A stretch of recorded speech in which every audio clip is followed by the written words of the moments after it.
स्वागत है आप सबका आपके अपने YouTube चैनल जिसका नाम है Jharkhand GS research centre. Friends, मैंने अपने पिछले वीडियो में आपको बताया था झारखंड के प्रमुख और त्योहार के बारे में। आज मैं इसे कंटिन्यू करते हुए आपको इसके बारे में जो है डिटेल इंफॉर्मेशन दूंगा। तो चलिए और इसे डिस्कस करते हैं। झारखंड के प्रायः पर्व त्योहार का संबंध प्रकृति से है। झारखंड वासी अपने खेतों में बीज बोने से लेकर फसल काटने तक मौसम पर निर्भर रहते हैं। अतः फसल की अच्छी उपज एवं उसे विनाश से बचाने के लिए ये प्रकृति की पूजा करते हैं। जैसा कि हमारा राज्य है झारखंड, ये कृषि प्रधान राज्य है।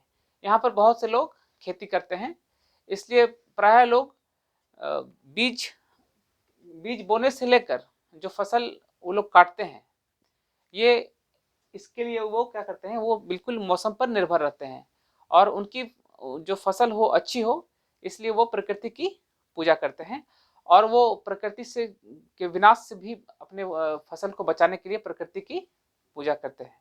तो चलिए इसी क्रम में हम लोग सबसे पहला जो पर्व है उसे हम लोग समझते हैं और जानते हैं। ठीक है, सबसे पहला पर्व जो है वो है सरहुल। ठीक है, चलिए इसे हम लोग समझते हैं। यह आदिवासी जनजातियों का सबसे बड़ा पर्व है, यानी यह आदिवासी समुदाय का सबसे बड़ा पर्व है। क्या? सरहुल। यह चैत महीने के शुक्ल पक्ष की तृतीया को मनाया जाता है। ये इसका टाइमिंग दिया हुआ है, पीरियड की कब सरहुल मनाया जाता है हमारे प्रदेश में। तो ये चैत महीने के शुक्ल पक्ष की तृतीया को मनाया जाता है। ये लोग सरना स्थल में जाकर साल के वृक्ष की पूजा करते हैं। ये लोग अपने पूजा स्थल, जिसे हम लोग सरना स्थल भी वो लोग कहते हैं, वहां पर जाकर वो साल वृक्ष की पूजा करते हैं। तो प्रश्न आ सकता है कि सरहुल पर्व में किस वृक्ष की पूजा होती है? तो इसका उत्तर होगा साल वृक्ष की पूजा होती है। कहां पर? सरना स्थल में। ठीक है, नेक्स्ट पॉइंट पर चलते हैं। यह पर्व 4 दिनों तक चलता है। रात में अखड़ा में नृत्य भी किया जाता है। फ्रेंड्स, यहाँ अखड़ा का मीनिंग हो गया नृत्य स्थल, जहां पर लोग नृत्य करते हैं। तो यह 4 दिनों तक यह पर्व जो है चलता है और अखड़ा में जाकर आदिवासी समुदाय के लोग नृत्य वहां पर करते हैं। नेक्स्ट पॉइंट पर चलते हैं। साल के नए पल्लव को सभी के घरों के दरवाजे में लगाया जाता है। यह घर की खुशहाली के लिए शुभ का प्रतीक माना जाता है। यानी साल का जो नया पल्लव है उसके घर के दरवाजों पर लगाया जाता है और ऐसी धारणा है कि इसे लगाने से जो है घर में जो है खुशहाली आती है। आदिवासी लोगों की यह धारणा है कि साल के वृक्ष में बोंगा देवता निवास करते हैं और वो लोग की यह भी धारणा है कि साल के वृक्ष में उनके देवता, जिन्हें बोंगा भी कहा जाता है, वो निवास करते हैं। यह आदिवासियों का सबसे बड़ा पर्व माना जाता है और जैसा कि मैंने आपको बताया कि यह आदिवासियों का सबसे बड़ा पर्व माना जाता है। इस पर्व को मुंडा जनजाति, सरहुल, उरांव जनजाति, खद्दी, संथाल जनजाति, बा, परब एवं खड़िया जनजाति के लोग जकोर कहते हैं।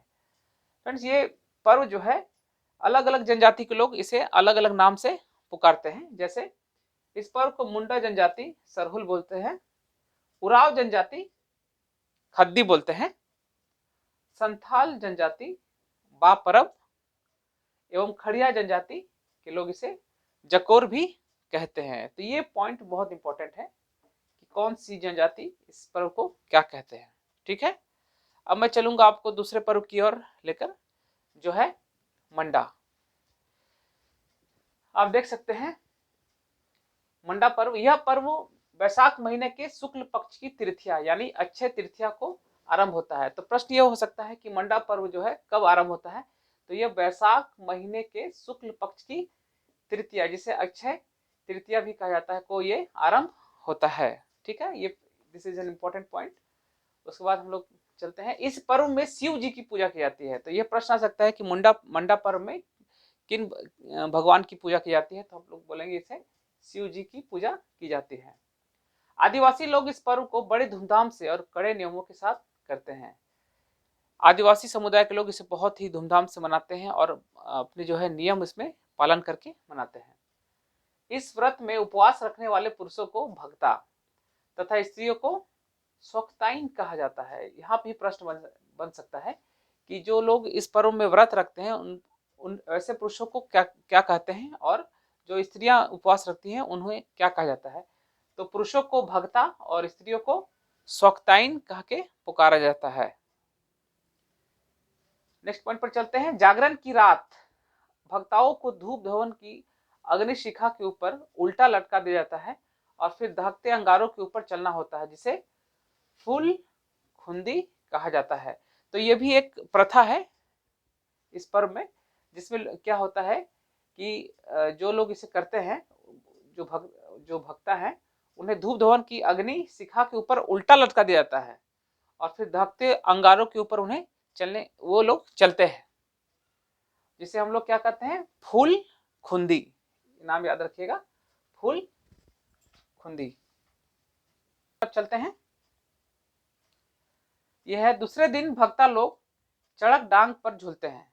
इसके ठीक दूसरे दिन जो भक्ता है वो लोग क्या करते हैं, वो चढ़क टांग पर झूलते हैं। यह प्राय विलेजेस में इसे आप देख सकते हैं इस पर्व को। इनके पीठ पर कील से कई छेद किए जाते हैं और इनके पीठ पर जो है कील से बहुत छेद भी किए जाते हैं। जब तक ये झूलते हैं तब तक इनके परिवार वाले शिव की पूजा करते रहते हैं। झारखंड की सबसे कठोर पूजा मानी जाती है और ये जब तक ये लोग जो है झूलते रहते हैं तब तक इनके जो परिवार के लोग हैं वो शिव जी की आराधना करते रहते हैं। ये झारखंड का सबसे कठोर पर्व भी माना जाता है। चलिए अब चलते हैं। और फ्रेंड्स, उम्मीद करता हूं कि ये दोनों पर्व आपको अच्छे से समझ में आ गया होगा।